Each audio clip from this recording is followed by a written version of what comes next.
कैसे हुई दुर्गा माँ की कृपा। बीरमती और उसका पति अपनी छोटी सी झोपड़ी में रहते थे।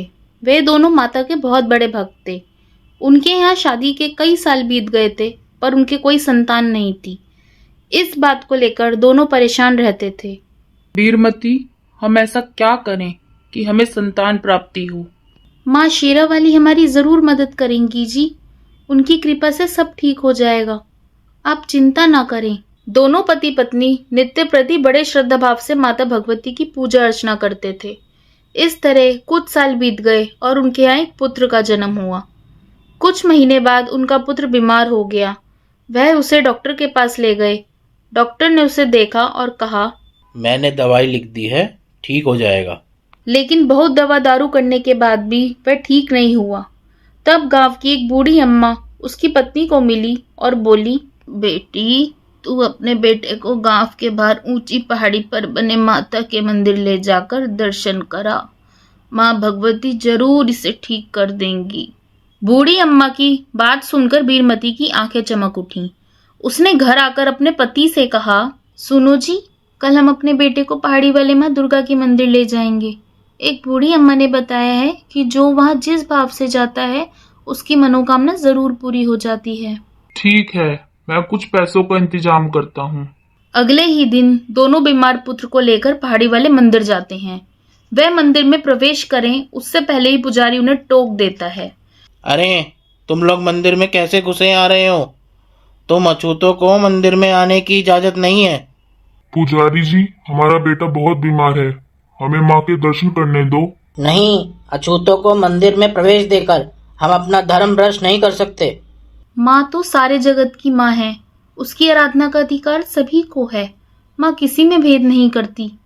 परंतु पुजारी उन्हें मंदिर में नहीं जाने देता और वह निराश होकर धीरे धीरे सीढ़ी उतर रहे होते हैं। तभी बीरमती को चक्कर आने लगता है और वह वहीं बैठ जाती है। क्या हुआ? मुझे चक्कर आ रहे हैं जी। एक तो मैं सुबह से व्रत में हूँ और पुजारी जी ने हमें माँ के दर्शन भी नहीं करने दिए। वे दोनों थोड़ी देर आराम करने के लिए रुकते हैं। तभी एक बूढ़ी अम्मा वहां आती हैं और पूछती हैं, क्या बात है बेटा, यहाँ धूप में क्यों बैठे हो? हम दर्शन के लिए ऊपर गए थे, परंतु पुजारी जी ने हमें यह कहकर अंदर नहीं जाने दिया कि हम अछूत हैं और अब पत्नी को चक्कर आने लगा है। बूढ़ी अम्मा एक शीशी देते हुए बोली, ये लो बेटा, ये दवा, इसे अपने पुत्र को पिला देना, ये जल्दी ठीक हो जाएगा। बूढ़ी अम्मा ने उसे कुछ फूल भी दिए और कहा, इन्हें अपने पूजा घर में रख देना, सब ठीक हो जाएगा। घर पहुंचकर उन्होंने अपने बेटे को थोड़ी सी दवा पिलाई। बच्चा ठीक लगने लगा। उन्होंने बूढ़ी अम्मा के दिए हुए फूल अपने पूजा घर में रख दिए। सारा घर फूलों की खुशबू से महक उठा। बीरमती ने अगले दिन भी वह दवा अपने पुत्र को पिलाई, जिससे उसका बच्चा बिल्कुल ठीक हो गया। वह दोनों इस बात से बड़े हैरान थे। वह हर रोज की तरह फल बेचने के लिए टोकरी लेकर बाग में गया।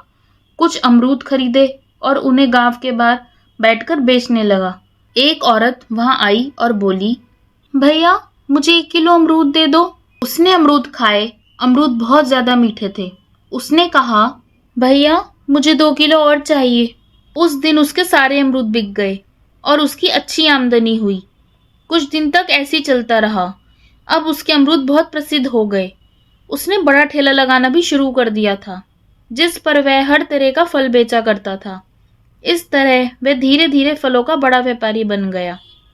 उसने अपना कच्चा मकान भी पक्के मकान में बना लिया था। नवरात्रि के दिन चल रहे थे। बीरमती बड़ी भक्ति भाव से माँ की पूजा अर्चना कर रही थी। सुनो जी, आप भी आओ, माँ की आरती और आशीर्वाद ले लो। पति हाथ जोड़ते हुए बोला, नहीं नहीं बीरमती, मुझे देर हो रही है, मैं चलता हूँ। उसका पति घर से बाहर निकल गया था। अब उसका ध्यान व्यापार की तरफ ज्यादा हो गया था। मंडी पहुंचकर वह क्या देखता है कि उसकी दुकान के सामने बहुत भीड़ लगी थी। दुकान का सामान इधर उधर फैला हुआ था। उसके यहाँ से फलों की पेटियां चोरी हो गई थी। पूरा दिन वह बहुत परेशान रहा। उस दिन उसके यहाँ कोई भी ग्राहक नहीं आया। कुछ दिनों तक उसका काम हल्का ही रहा। यह देखकर वह बहुत परेशान हो जाता है। शाम को घर आकर दुर्गा माँ के सामने बैठकर प्रार्थना करता है। हे माँ, मुझसे जो भूल हुई है उसे क्षमा करें। वह यह कहकर रोने लगता है। रात में बीरमती को सपने में शेरावाली माँ ने दर्शन दिए और कहा, बीरमती, तुम मेरी सच्ची भक्त हो। तुम्हारी भक्ति भाव से मैं बहुत प्रसन्न हूँ। बीरमती, तुम मुझे पहचान ही नहीं पाई। फिर उसे सपने में वही बूढ़ी अम्मा दिखाई दी जो उसे मंदिर की सीढ़ियों पे मिली थी, जिसने बीमार बेटे के लिए दवा और फूल दिए थे। बीरमती एकदम सपने से जग उठी। दिन भी निकल आया था। वह जोर जोर से माँ का जयकारा लगा रही थी।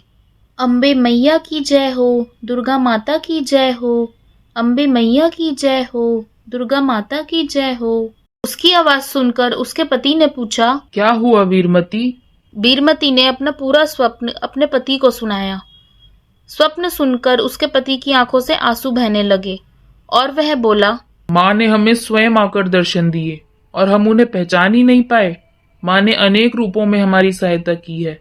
माँ की कृपा से ही हमारा पुत्र ठीक हुआ है और उनकी कृपा से ही मेरा काम धंधा भी अच्छा हो गया। इसके बाद दोनों पति पत्नी ने नहा धोकर माँ की पूजा अर्चना की, फिर हाथ जोड़कर माँ का धन्यवाद किया और माँ का आशीर्वाद प्राप्त किया। देखा दोस्तों आपने, जैसे माता ने इन पर कृपा करी है वैसे सब पर कृपा करें। सबके घर में खुशियाँ आए और सुख शांति बनी रहे।